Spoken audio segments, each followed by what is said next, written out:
এখানে ফুলগুলো সত্যি অনেক সুন্দর। আমি এই ফার্স্ট টাইম মনে হয় একসাথে অনেকগুলো ফুলের কালেকশন দেখতে পারতেছি। আচ্ছা, এইখানে যে বেগুনি কালার ফুলগুলো দেখা যাচ্ছে, এগুলো কি গেট ফুল বলে না কি বলে? আর এই যে ফুলটা, এই ফুলটার নাম কি আমি আসলে জানি না। আপনারা যদি কেউ জানেন অবশ্যই কমেন্ট করে জানাবেন। আমি এই ফার্স্ট টাইম এই ফুলগুলো দেখতেছি। তো সব মিলে পরিবেশটা পুরাই চমৎকার, আর আমার কাছে খুব ভালো লাগতেছে। হ্যালো ভিউয়ার্স, আসসালামু আলাইকুম, ওয়েলকাম টু মাই চ্যানেল। আপনাদের মাঝে আবার একটি নতুন ভিডিও নিয়ে হাজির হয়েছি আমি। তো অনেকদিন পরে আমরা বাইরে সবাই একসাথে ঘুরতে যাচ্ছি। একসাথে সবাই বলতেই হচ্ছে আমার ভাই, আমার হাজব্যান্ড, ভাবি, আর হচ্ছে গিয়া আমার ছোট্ট পিচ্চি বাবাটা আর আমি। সো আর হচ্ছে গিয়া ভাবি কিন্তু একটা না, দুইটা ভাবি নিয়ে যাচ্ছি। আমাদের নতুন ভাবিকেও আমরা সাথে নিয়ে যাইতেছি। তো এইটা হচ্ছে গিয়ে আমাদের আফতাবনগর যে রাস্তাটা আছে সেইখানে। আপনারা অনেকেই চিনেন এই জায়গাটা, যারা না চিনেন তাদের উদ্দেশ্যে বলতেছি। রিক্সার স্পিড বেশি থাকার কারণে আমার হিজাবের 12টা বাজে যেতেছে, একবার মাথা চুক্কা হয়ে যেতেছে, আর একবার মাথা হচ্ছে ভেঙে যেতেছে। সো এটা ব্যাপার না। তো আমরা চলে এসেছি একদম আফতাবনগরের শেষ মাথায়, যেখানে চায়না প্রজেক্ট আছে। তো এইখানে একটা ওয়াশার লেখা আছে। সো আমি এটা আগে দেখি নাই, কারণ আমি হচ্ছে কি অনেকদিন পরে আসছি এখানে ঘুরতে। তো এই জায়গাটা পুরাই নতুন লাগতেছে আমার কাছে। যাই হোক, একটু এইভাবে পোস্ট দেওয়ার চেষ্টা করতেছি যে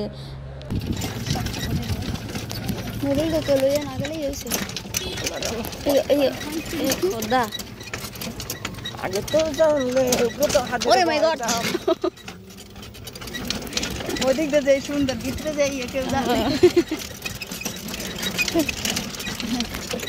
তো সত্যি কথাই আমরা আগে বুঝতে পারি না যে বাইরে থেকে এত সুন্দর, ভিতরে ঢুকলে এরকম ভাঙ্গাচুরা রাস্তায় আমাদের অবস্থা পুরো খারাপ হয়ে যাবে।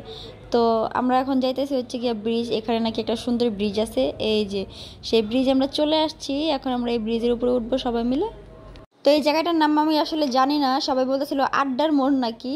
তো আড্ডার মোড় হোক আর টিকিট খেলার মাঠ হোক, যাই হোক, আমি এখন এখানে ঘুরতে আসছি। এখন ইচ্ছা মতো ঘুরবো, খিচিয়া ঘুরবো, আর আপনাদেরও দেখাবো ব্রিজটা আসলে দেখতে কতটা সুন্দর। তো দেখেন এখানে এবার আমরা হাত উঁচা করে পোস্ট দেওয়ার চেষ্টা করতেছিলাম, কিন্তু মাঝখানে একটা গাড়ি এসে আমার পোস্টটা নষ্ট করে দিছে। তো এই নিচে এত ময়লা পানি, বলতেছিলাম সারা জীবনের ময়লা পানি মনে এখানে আছে। আমার ভাই বলছে না, এখানে কোনো ময়লা পানি নাই। তো ভিউয়ার্স দেখেন, এখানে আড্ডার মোড়ে কত সুন্দর ঘুরে ঘুরে আড্ডা দিতেছি আমি। এখানে সবাই বসে বসে আড্ডা দিতেছে। আমি একটা পোস্ট নেওয়ার চেষ্টা করতেছিলাম, ভাবছিলাম ছবি তুলতেছে, কিন্তু আয় হাই, সে তো ভিডিও করতেছিল। এখন আমরা চলে আসছি সব থেকে ইউনিক জায়গায়, যেখানে হচ্ছে গিয়া ফুলের একটা বাগান আছে। এটাকে আসলে নার্সারি বলে। এই নার্সারিটা আফতাবনগর মাঝ বরাবর একদম লোহার ব্রিজের সামনেই। তো এইখানে আইসা আমার অনেক কাছে অনেক ভালো লাগতেছিল, কারণ আজকে সারাদিনের ঘোরার মধ্যে আজকে মনে হয় বেস্ট ঘুরছি আমি। আর হচ্ছে গিয়া এইখানটা হচ্ছে গিয়া সব থেকে বেস্ট জায়গা আমার কাছে আজকে সারাদিনের জন্য। সো এখানে বেলি ফুলের গ্রানগুলো নেওয়ার চেষ্টা করতেছিলাম, কিন্তু গ্রান নিয়ে তো আমি অজ্ঞান হয়ে যাবো এমন অবস্থা আইছিল। তো আজকের মতো এই পর্যন্তই। আমাদের ভিডিও যদি আপনাদের কাছে ভালো লেগে থাকে, অবশ্যই লাইক, কমেন্ট, শেয়ার করে আমাদের পাশে থাকবেন। এবং আমাদের ভিডিওটা আপনাদের কাছে কেমন লাগছে অবশ্যই কমেন্ট করে জানাবেন। এবং যারা যারা আমার পেজে নতুন, আমার চ্যানেলটাকে নতুন দেখছেন, তারা অবশ্যই সাবস্ক্রাইব করে যাবেন।